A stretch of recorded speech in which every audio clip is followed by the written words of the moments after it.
Hello everyone, magandang morning po sa inyo lahat. For today's video, meron po tayong magandang pag-uusapan mga kasari.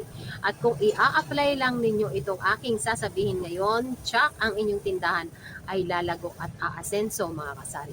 Ito ay napaka-simple tips na naman na ibibigay ko para sa inyo at sana ay pakinggan nyo mabuti at isip-isipin nyo talaga na itong sasabihin ko ay napakahalaga kung ikaw ay merong sari-sari store or gusto mong magkaroon ng sari-sari store in the future.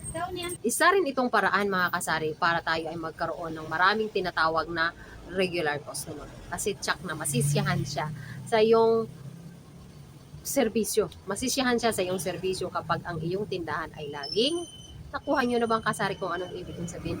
Kung ito ay laging updated. Yan. Ang pag-update sa ating tindahan mga kasari ay napakahalagang gawain para lagi mong malalaman kung anong mga stocks ang wala sa iyong tindahan. Sa pag-update mga kasari, ito ay napakahalaga kasi dito rin magkaroon ka ng maraming mga customer. Bakit nasabi ko yan? Kasi tuwing pupunta si customer sa iyong tindahan, lagi mong masasabing meron. Ano po ang kailangan ninyo ma'am? Ano po ang gusto nyo?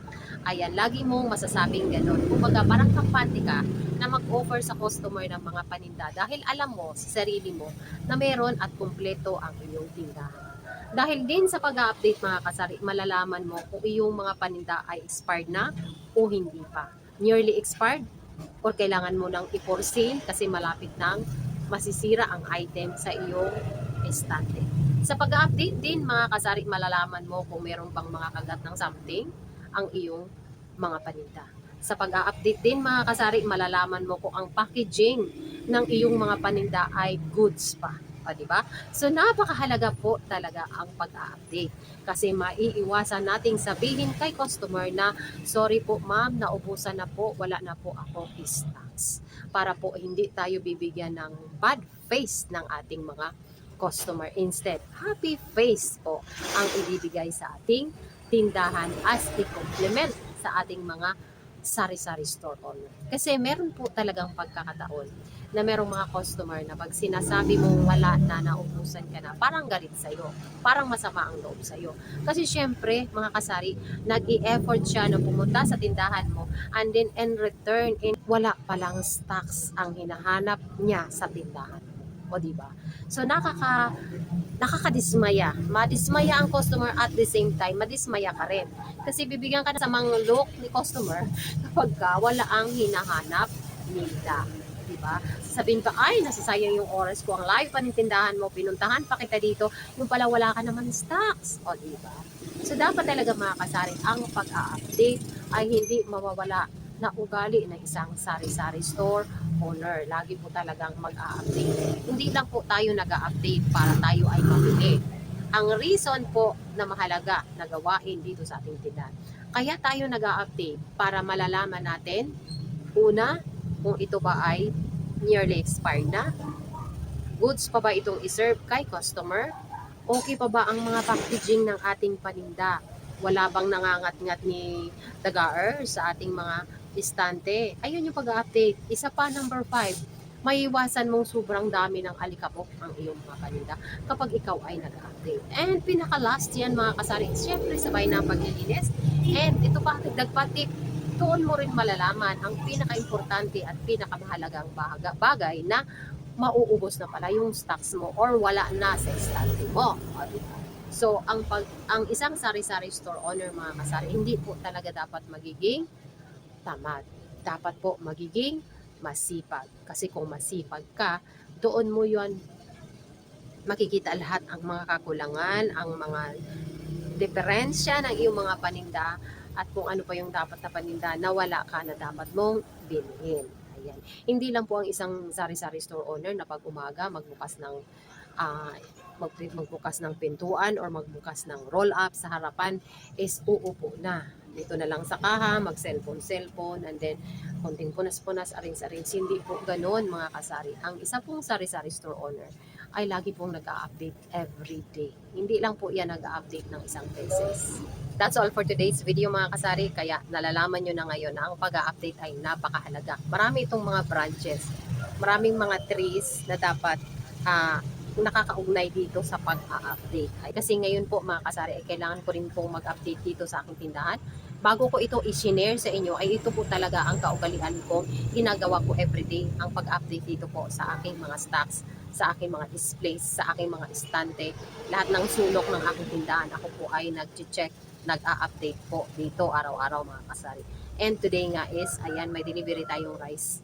May deliver, ayun, kaso lang nagkalat pa dahil wala dito si partner, pinapabagsak ko lang nung nag-deliver dito sa harapan at sa kusina yung iba. Kasi wala tayong nakuhang 25 kg ngayon mga kasari. Nakukuha natin ng buo, 50 kilos which is mabigat para doon sa nag-deliver. Kaya sabi ko sa kanya, sa kusina na lang muna ang iba. Ayun, so local rice natin yun mga kasari. And I-update ko na rin sa inyong itlog, panoorin nyo ito. Nagkaroon na tayo ng egg mga kasari. Ilang trays ba yan? 1, 2, 3, 4, 5. Time check tayo. It's 12:15 na po ng tanghali. Sobrang init po sa labas mga kasari. Ayan na. At nilagyan muna natin ng isang sarado ang ating harapan. Isa lang muna para open ito, para alam ni customer na open tayo. At ito mga kasari ang ina-update natin ngayon. Ayan, wala na po sila dyan. May mga chinelas pala tayo mga kasari sa gilid. Ito yung ating mga stocks na pang sinasabit natin. Ito yung ating mga biscuits na ayan o. Ayan, kompleto yung mga biscuits natin. So may mga spare pa tayo mga kasari sa itaas. And today mga kasari, dahil nga wala tayong itlog, ayan, so meron na tayo. And ito, yung mga wala, mga kasari, nabilhan na po natin ngayon lang din. Ito na mga kasari ang pinamili natin ngayon. Ito lang bali ang in-update ko kasi ito yung mga wala. Ayan o. So, ang tindahan natin mga kasari, kung ano lang yung fast moving na wala, yun lang po dapat ang bibilin natin kaagad. Kasi bawal po sa ating mga sari-sari store owner na magsabing wala, dapat meron lagi. Yung dapat tatandaan mga kasari, dapat laging meron. Kahit gaano kaliit po yung ating mga sari-sari store, lagi po nating i-update ang mga bagay-bagay, mga items na super fast moving sa ating tindahan. Para po hindi madala si customer na pag pumunta wala po siyang nabibili. Dapat pag pumunta si customer, meron talaga siyang nabibili sa ating tindahan. So start tayo dito mga kasari sa plastic na to. Diba na-vlog tayo na wala tayong mga candies. Kaya ito binila na natin. Meron tayong beef fresh. Yung si beef fresh mga kasari, ang bentahan ko ay 4-5. Ito nandito naman si Max kasi wala tayong Max. 4-5 rin yun mga kasari si Max. Pero pag ginawa ko siyang pansukli ay ginagawa ko na lang tag-piso. Pero kung 3 ang cambio, ang change, ayan, bibigyan ko lang po ng 2 piraso si customer. So, pumapatak, 150 ang isa. So, depende po sa mga sitwasyon mga kasari. Pero ito po talaga mga kasari, si Snow Bear, ang bentahan ko talaga dito ay 3-5. 3-5 talaga si Snow Bear dito sa aking tindahan. At meron tayo dito, ito kasi wala na rin to, inaubos na rin. Meron pa mga 2 piraso na lang natira. So, meron tayo dito extra big na extra hot. Ayan, super mabenta to. Tag 20 lang, tag 20 lang ang benta ko dito mga kasari. Anyways, nandito lang to sa 17 something. Kaya, kayang-kaya nating ibenta ng 20 pesos. So, depende po talaga yan sa ating mga pinamilhan. Meron kasing bilihan na mahal. So, kung mura natin na nabili, so mura din natin ibibigay kay customer para gaganahan din silang pabalik-balik sa ating tindahan. Isang paraan yun mga kasari para lagi silang pabalik-balik sa ating maliit na tindahan kapag hindi tayo masyadong mataas magpresyo sa ating mga paninda. Kasi isipin natin, napakarami natin mga kakompetensya. So, bawal sa ating masyadong mataas. So, ito si Beef Fresh. Then, meron yung itong mga tilata na ito. Itong maliliit na to. Ito rin ay super mabenta rin kasi maliliit, affordable. Ito ay 30 pesos lang tong 100 grams na Argentina. Tapos, ito si San Marino ay 36 ang aking bentahan dito.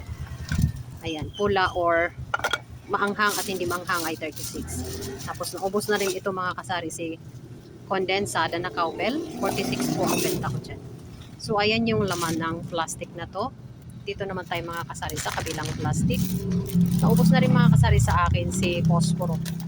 Si Posporo ang bentahan ko ay 3 pesos ang isa. Ayan, pero yung iba binibili sa akin 4 na kasi tag 5 na daw sa iba. Yung tinatanggap ko lang kung gusto nilang 4 pesos ang bayad sa akin. Pero pwede po nating ibenta yun si Posporo ng 3 lang mga kasari. Ito mga kasari si Spicy Bulalo, yung Lucky Me na malaking cup noodles na ganito.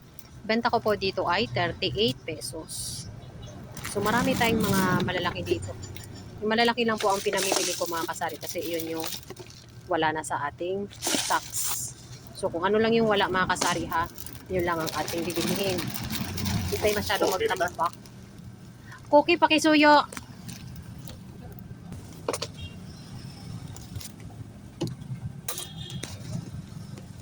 And meron din tayo dinagdag mga kasari na mga homey, yung beef. Mas mabenta kasi si beef kaysa sa kay chicken. Pero meron pa tayong mga chicken doon. Pero napansin ko nito lately, ang gustong bilhin ni customer is itong si homey na beef. Kaya dagdag tayo ng mga beef. Ito, yung sa mga biscuits naman mga kasari, yung mga bentang biscuits naman. Mabenta talaga ito si Hansel. Oh, thank you Lord. Nakakuha tayo ng 10 plus 1. So, bentan ko pa naman nito ay 8 pesos. So, may 8 pesos tayo kasi 10 plus 1. Ayan. Benta yung biscuits na walang palaman. Ayan na. Kita nyo? Mas ito yung nauna kong ibili kaysa sa may mga palaman. So, mabenta yung si pita and si crackers na Hansel. And ito, naubos yung ating gel. Kaya bumili rin tayo ng gel. Ito, may fresh na tayo dito na candy. Malagyan na rin natin yung ating mga candyhan, mga kasari. Ito, meron tayo ng diment. Mabilis ko maubos. Kasi, ayun, dinidiscartehan ko yung mga candies ko. Kaya sobrang bilis din ng bentahan ko sa aking candies. Eh, bago pa lang packaging yung Lucky Me. Oh, beef chili mansi. Aba, beef chili mansi. Bago to ah. Noodles to mga kasari. Oh. Bago yan. Tingnan natin. Baka masarap yan. Ito si homie. Naubos na rin si Nor sa akin na beef. Kaya bumili tayo ng tatlong tiga half dozen. Ito yung isang gel. Yun yung laman ng plastic na ito mga kasari. Itong plastic natin yung mga kasari, nakita nyo diba? Konti lang yan. Yan lang yung nabili natin.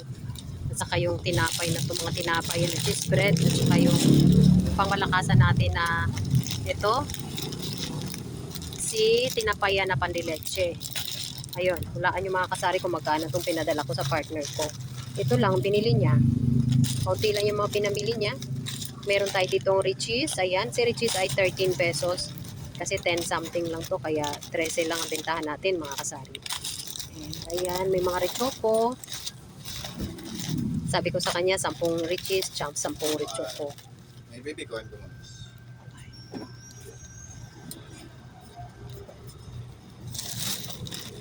Tapos ayan, meron tayong bar nuts.